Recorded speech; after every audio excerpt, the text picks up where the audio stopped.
So for hip abduction, end range rotations, I'm gonna demo this from a quadruped, all four position. And the idea is that you bring your leg into end range of abduction, and we work on really small, controlled circles going in both directions. So I tend to do about 5 in one direction first, 5 in the other direction. Then you can take a rest if you need to, and then we can just keep repeating that, and then just kind of just take those reps up to say 10, 15 circles.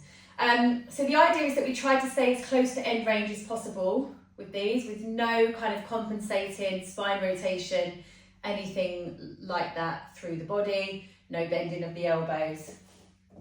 So I make a bit of a triangle base, so I've got my non-working leg in between my two hands. It's a bit of a triangle base, and then I'm going to take my other leg out to the side. Hands don't have to be under the shoulders. I find it a little bit more stable to actually bring mine a little bit wider than shoulder width apart. I'm going to just corkscrew those arms in so shoulders are nice and strong.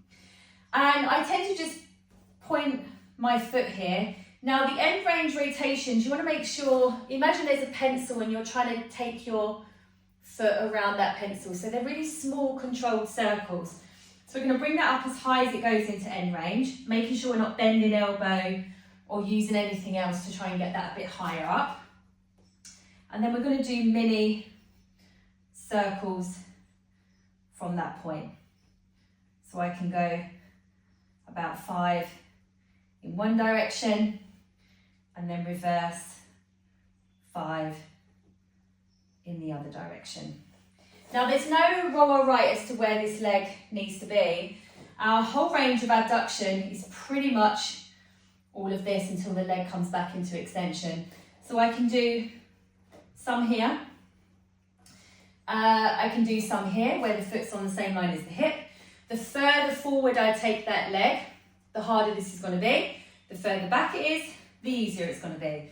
So if I want to make this a little bit harder, I can bring that foot a little bit further forward.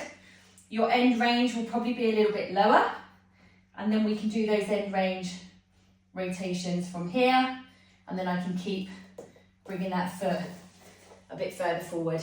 I always say to start a little bit behind neutral, and then you can start to build these up and bring that leg a little bit further forward.